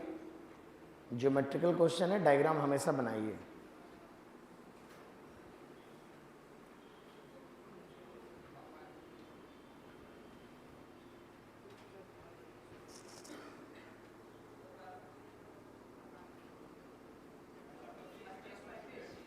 बत्तीस 25-35 सही जवाब है।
आइए बेटा इस क्वेश्चन को देखते हैं। मुझे उम्मीद है आपने ट्राई कर लिया होगा। सबसे पहले बेटा कह रहा है कि 300 मीटर ईस्ट डायरेक्शन में गया, ऐसे गया 300 मीटर, और जब 300 मीटर ईस्ट गया है तो कांस्टेंट स्पीड से चल रहा है, कांस्टेंट स्पीड से। तो क्या टाइम निकाल सकते हैं क्या? बताओ कितना समय लगा होगा, बताओ। डिस्टेंस 300 चला, टाइम 30 है, क्या 10 सेकंड लगा उसको? पहले इतनी जर्नी तय करने में 10 सेकंड लगा है बेटा, 10 सेकंड। 300 मीटर ईस्ट गया है और स्पीड कांस्टेंट है, तो हमने समय बराबर दूरी बटे चाल कर दिया। फिर बेटा 400 मीटर नॉर्थ चला गया, 400 मीटर नॉर्थ। तो जो दूसरा समय लगा है, डिस्टेंस 400 चला है, स्पीड 40 है, तो डिस्टेंस अपॉन स्पीड कितना आएगा? टाइम 10 सेकेंड आएगा, टाइम 10 सेकेंड आएगा बेटा। तो यहाँ टाइम 10 सेकेंड आएगा, यहाँ भी टाइम 10 सेकेंड आएगा। तो यहाँ पे अगर हम डिस्प्लेसमेंट देखें तो डिस्प्लेसमेंट ये आएगा बेटा, ये इनिशियल पॉइंट है, ये फाइनल पॉइंट है। तो आपको याद होगा कि डिस्टेंस कैसे निकालते थे, पूरा जोड़ देते थे। डिस्टेंस स्केलर है, तो डिस्टेंस होता है पूरे रास्ते की लंबाई, डिस्टेंस आएगी 700। लेकिन अगर डिस्प्लेसमेंट चाहिए बेटा, पाइथागोरस लगानी पड़ेगी। तो मुझे लगता है 3 और 4 का हाइपोटेनस 5 पता होगा, तो 500 आएगा, ये 500। अगर आप निकालना चाहो तो निकाल लो, पाइथागोरस जानते हो ना। तो एस स्क्वायर बराबर होगा 300 का स्क्वायर प्लस 400 का स्क्वायर। बेटा 100 का स्क्वायर तो पूरे में से कॉमन आ जाएगा, 100 तो पूरे में से कॉमन आ रहा है। 3 का स्क्वायर 9 बचेगा, 4 का स्क्वायर 16 बचेगा, 25 हो जाएगा। 25 का अंडर रूट आएगा 5, और 100 का स्क्वायर है तो 100 और हो जाएगा, तो 500 आएगा बेटा, 500। तो डिस्प्लेसमेंट 500 है, डिस्प्लेसमेंट हो गया 500। यहां से यहां तक का समय हमने निकाल लिया। अब देखिए ये घड़ी के 2 समय नहीं है, ये इंटरवल है दोनों। यहां से यहां तक का समय है, यहां से यहां तक का समय। अब क्या फॉर्मूले लगा दो। देखिए एवरेज वेलोसिटी निकालेंगे तो आएगा डिस्प्लेसमेंट अपॉन टाइम। तो डिस्प्लेसमेंट 500 है, टाइम लग रहा है 20 सेकेंड। 10 सेकेंड ये और 10 सेकेंड ये, टाइम 20 सेकेंड हो जाएगा ना। तो टोटल टाइम जो होगा वो 10 + 10, 20 सेकेंड जर्नी में समय लग रहा है टोटल। तो ये आ जाएगा 25 मीटर पर सेकेंड। और एवरेज स्पीड जो आएगी वो क्या आएगी भैया? वो आएगी डिस्टेंस अपॉन टाइम 20 सेकेंड, तो ये 35 मीटर पर सेकेंड। डिस्टेंस तो सीधे सीधे निकाल दिया। डिस्टेंस क्या होती है? टोटल पाथ लेंथ, रास्ते की लंबाई, चले गए रास्ते की लंबाई। तो 300 + 400 700, तो डिस्टेंस तो 700 आएगा। डिस्प्लेसमेंट सीधे सीधे ये एंगल 90 होगा, क्योंकि ये ईस्ट है, ये नॉर्थ है, तो ये हाइपोटेनस हो जाएगा। पाइथागोरस से 500 आ गया। समय हमने अलग अलग निकाल लिया 2 बार में, क्योंकि पहले डिस्टेंस दी गई थी, स्पीड दी गई थी, तो डिस्टेंस अपॉन स्पीड कर दिया तो टाइम आ गया। फिर दोबारा डिस्टेंस अपॉन स्पीड कर दिया तो फिर टाइम आ गया, क्योंकि कांस्टेंट स्पीड दी गई ना। तो बेहतर सवाल है ये। अब इसको अच्छा सवाल बनाना है तो दोनों पूछेगा, ऑप्शन में ऐसे दे देगा, average velocity and average speed is, ऐसे 35, 35, 35, 25, 25, 35, 25 एंड 25, तो कुछ और ऑप्शन बना देगा। बात समझ रहे ना? तो it's a good question of average velocity.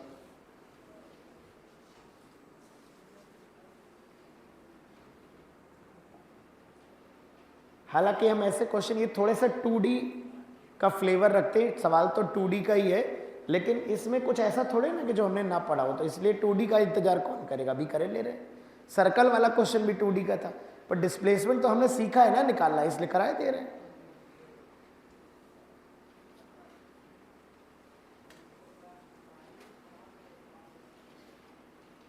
Noted? कोई डाउट है तो बताओ, आगे बढ़े। हेडिंग डालो इंस्टेंटेनियस वेलोसिटी।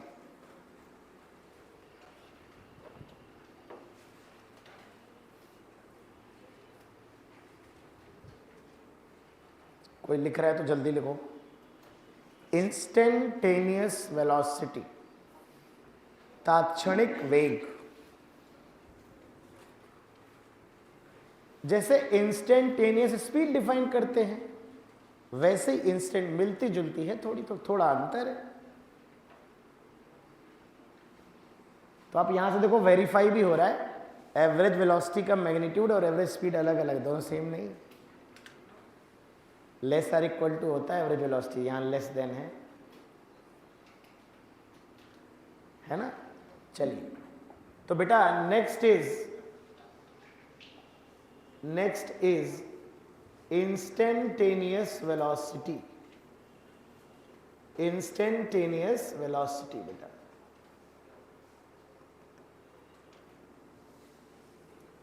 तो जैसा कि हम हमेशा इंस्टेंटेनियस के बारे में बच्चों कहते हैं कि जब टाइम इंटरवल को बहुत छोटा कर दिया जाता है तो एवरेज ही इंस्टेंटेनियस बन जाता है।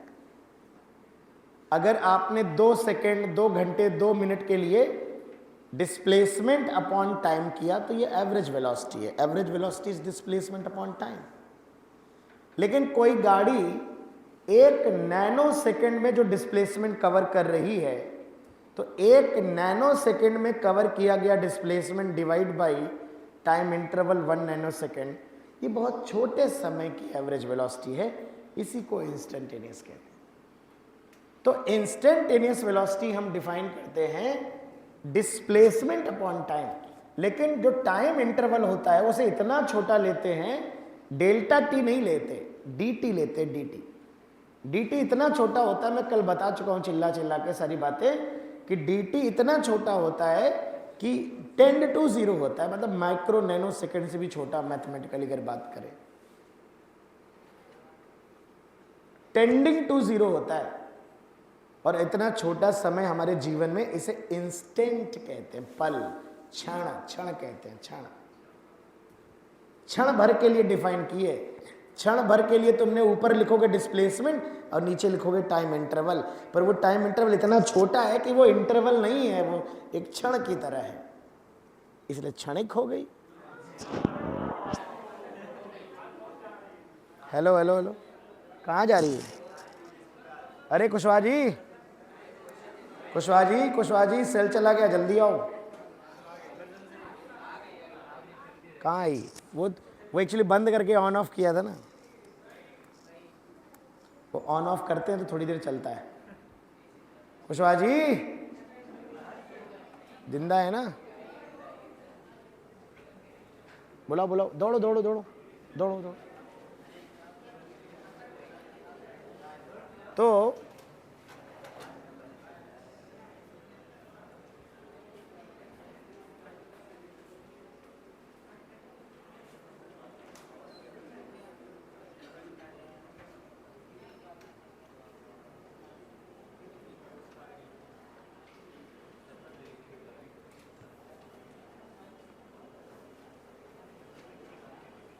पहले लिख लो, समझाता हूं बाद में हूं।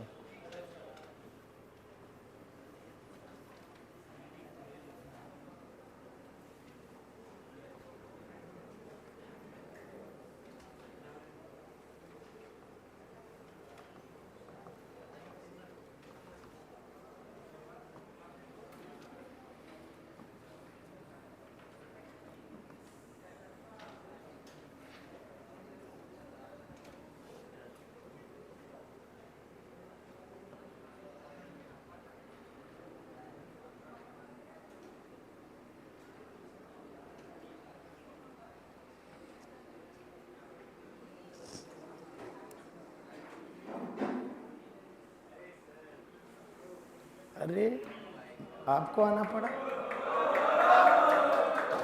Thank you sir. अरे बस मैं ले आऊँ, उसको रिचार्जिंग बनाना।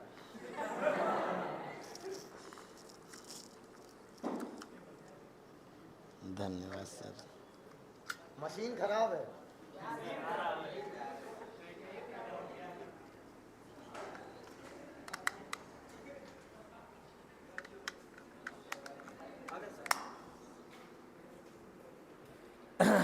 तो रेट ऑफ चेंज जब हम लोगों ने डिस्कस किया कि जब भी हम इंस्टेंटेनियस डिफाइन करेंगे तो it is defined for a very very very very very small time interval.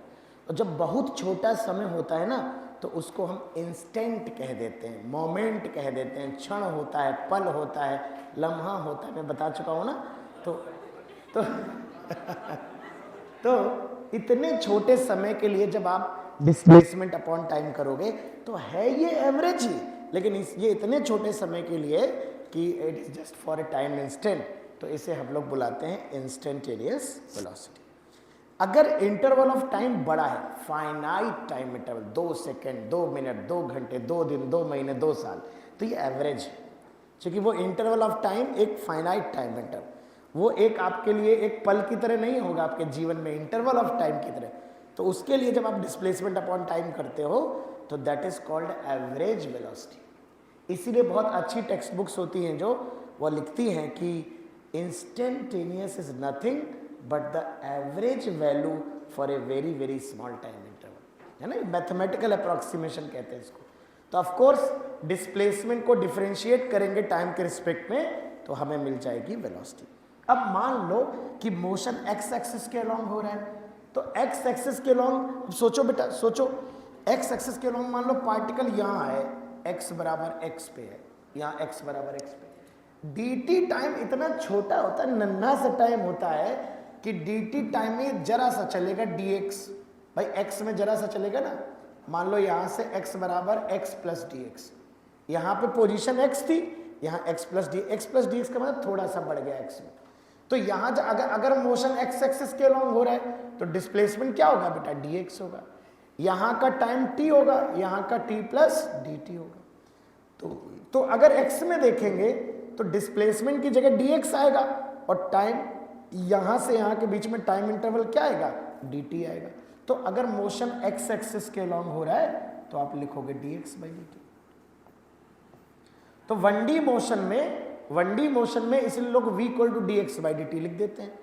तो आप rate of change of displacement कह लो चाहे rate of change of position कह लो, दोनों ही वेलोसिटी है, दोनों में कोई खास अंतर नहीं है। जो रेट ऑफ चेंज ऑफ बच्चों पोजीशन होता है वही rate of change of displacement होता है, ठीक है ना। अब अगर मोशन y में हो रहा है, y में, तो y में छोटा सा डिस्प्लेसमेंट क्या होगा बताओ, dy तो होगा, और vy क्या होगा बताओ, dy बाई dt। तो y डायरेक्शन में मोशन होगा तो इंस्टेंटेनियस वेलोसिटी को dy बाई dt लिख देंगे, z डायरेक्शन में मोशन होगा तो dz बाई dt लिख देंगे, है ना। तो इसलिए आप चाहे जैसे इसको लिखो, चाहे dx बाई dt लिखो, चाहे dy बाई dt लिखो, चाहे dz बाई dt लिखो, चाहे ds बाई dt लिखो, है ना। कुल मिला के, और जहां इंस्टेंटेनियस आता है वहां रेट आ जाता है, रेट, और रेट को न्यूटन साहब ने क्या कहा था, डिफरेंशिएशन। तो यहां जहां भी इंस्टेंटेनियस कैलकुलेशन करना होगा वहां हमें डिफरेंशिएशन करना होगा। तो अब अगर हमको डिस्प्ले, देखो अंतर समझो, स्पीड जो था, स्पीड वो rate of change of distance होता है, rate of change of distance, और जो वेलोसिटी है वो rate of change of displacement है। Velocity is a vector quantity, speed is a scalar quantity, थोड़ा सा अंतर है दोनों में, है ना। फॉर्मूले एक जैसे हैं दोनों के, लेकिन जब डिस्टेंस को डिफरेंशिएट करेंगे तो स्पीड आएगी, और जब पोजीशन या डिस्प्लेसमेंट को डिफरेंशिएट करेंगे तो वेलोसिटी आएगी। हालांकि इसमें हम आपको जरूर बताएंगे ये बात कि इसमें हम आपको ये जरूर बताएंगे कि जैसे हमने डिस्कस किया था कि एवरेज वेलोसिटी का जो मैग्नीट्यूड है वो एवरेज स्पीड नहीं होता, लेकिन मैं आपको ये बताना चाहूंगा, बहुत ही इंपॉर्टेंट बात है कि इंस्टेंटेनियस वेलोसिटी का मैग्नीट्यूड हमेशा इंस्टेंटेनियस स्पीड ही देता है। इसीलिए है कि वेलोसिटी का मैग्नीट्यूड स्पीड देता है, लेकिन ये बात एवरेज के लिए ट्रू नहीं है। सर एवरेज के लिए ट्रू नहीं है तो इंस्टेंटेनियस के लिए क्यों ट्रू है, मैं आपको एक्सप्लेन करता हूं अगर आप समझना चाहें। वैसे इसको याद रखिएगा पर समझा देता हूं, इट्स वेरी इंपॉर्टेंट कॉन्सेप्ट। देखिए बच्चों, जब आप बड़ा टाइम इंटरवल लेते हो, बड़ा समय लेते हो बेटा, जब आप बड़ा समय, तो देखो मान लो बॉडी यहाँ से यहाँ टेढ़े मेढ़े रास्ते पे जा रही बच्चों, यहाँ से आई इनिशियल से फाइनल, तो आप देखो डिस्टेंस है ये वाले रास्ते की लंबाई, और डिस्प्लेसमेंट है ये वाले रास्ते की लंबाई। तो तुम देख रहे हो कि एक बड़े टाइम इंटरवल के लिए जर्नी कर्व हो सकती है, टर्निंग पॉइंट हो सकता है, गाड़ी जाके वापस आ सकती है। तो बड़े टाइम इंटरवल के लिए बिल्कुल जरूरी नहीं है कि दूरी और विस्थापन बराबर हो। डिस्टेंस और डिस्प्लेसमेंट में भी डिफरेंट बेटा, अलग अलग हो सकती हैं। इसलिए जो डिस्टेंस और डिस्प्लेसमेंट जब सेम नहीं है तो एवरेज वेलोसिटी और एवरेज स्पीड सेम होने के कम कम चांस रहते हैं। लेकिन चाहे जैसा टेढ़ा मेढ़ा रास्ता हो, अगर टाइम का इंटरवल dt है, dt समय विचार करिए, ये है लगभग 1 नैनो सेकेंड होता है 10 की पावर -9 सेकेंड। लेकिन मैं ले रहा हूं इससे भी छोटा 10 की पावर -90 सेकेंड। मुझे बताओ इतने कम समय में बॉडी कितना चलेगी? बहुत जरा सा चलेगी, बहुत छोटा सा चलेगी कि नहीं? चलो थोड़ा फील दिला देते, 10 की पावर चलो -9 सेकेंड ले लेते। तो बेटा बॉडी जरा सा चलेगी, और वो जरा सा जो चलेगी वो किसी भी कर्व पे चल रही हो, जब वो जरा सा ही चलेगी, मुझे बताओ यहां से यहां जब वो जरा सा ही चलेगी तो वो जो रास्ता होगा उतना वो स्ट्रेट लाइन होगा कि नहीं होगा? dt समय के लिए चली है ना, तो dt समय के लिए चाहे वो सर्कल पे चल रही हो, लेकिन जब वो छोटा सा ही चली है, छोटा सा, तो ये छोटा सा रास्ता तो स्ट्रेट लाइन होगा ना। और जब स्ट्रेट लाइन होगा, dt समय में जो रास्ता होगा वो हमें कभी कर्व हो ही नहीं सकता। वो छोटा सा टुकड़ा होगा किसी कर्व का, और किसी भी कर्व का छोटा सा टुकड़ा, बहुत छोटा टुकड़ा, नैनोमीटर से भी छोटा है, स्ट्रेट लाइन होता है। और स्ट्रेट लाइन है तो बताओ उतने dt समय के लिए जो डिस्टेंस होगा वही डिस्प्लेसमेंट होगा। तुम कहोगे सर अगर पलटी मार गया, अबे प्रैक्टिकल सिचुएशन समझो, dt नैनो का भी बाप है, उतनी समय में कोई बॉडी पलट भी नहीं सकती है, रियलिस्टिक सोचा जाए, डायरेक्शन भी नहीं चेंज हो सकती उतनी समय में, पलटने में भी तो समय लगता है बॉडी को। तो बेटा dt इतना छोटा समय है कि बॉडी किसी भी कर्व पाथ पे चल रही हो, पर dt समय इतना छोटा होता है कि उतने समय में जो वो रास्ता कवर करता है वो किसी भी कर्व पाथ का बहुत छोटा टुकड़ा होता है, and that very small element is always straight line. और अगर बहुत छोटा टुकड़ा स्ट्रेट लाइन होगा तो दूरी ही विस्थापन है, विस्थापन ही दूरी, दोनों बराबर होंगे। डिस्टेंस अपॉन टाइम स्पीड होगा, dt टाइम के लिए इंस्टेंटेनियस, और डिस्प्लेसमेंट अपॉन टाइम क्या है? वेलोसिटी होगा। इसीलिए इंस्टेंटेनियस वेलोसिटी का मैग्नीट्यूड हमेशा क्या बताता है? हमेशा इंस्टेंटेनियस वेलोसिटी का मैग्नीट्यूड इंस्टेंटेनियस स्पीड बताता है, लेकिन एवरेज वेलोसिटी का मैग्नीट्यूड एवरेज स्पीड नहीं बताता। चूंकि बड़े टाइम इंटरवल को यहां से यहां गया तो डिस्प्लेसमेंट ये है और डिस्टेंस तो ये है, यहां से यहां तक जाने में दोनों बराबर नहीं है। आप बिल्कुल नहीं कह सकते कि दोनों बराबर होंगे, लेकिन बहुत छोटे समय में चाहे जैसा कर्व ले लो दोनों हमेशा बराबर होंगे। इसीलिए ये इक्वलिटी यहाँ पर होल्ड करती है। तो यहाँ पर मैं दोनों बातें लिख देता हूँ, ये इस बस समझाने के लिए था आपके। तो एक तो ये बात हमें बस, ये ऑलवेज ट्रू है, और एवरेज वेलोसिटी ये दोबारा फिर लिख देता हूँ ताकि एक जगह रहे, ये लेस आर इक्वल टू होता है एवरेज स्पीड के, है ना। लिख लो फटाक से, फिर हम लोग इसके क्वेश्चन करते हैं। बस ये आखिरी हेडिंग थी।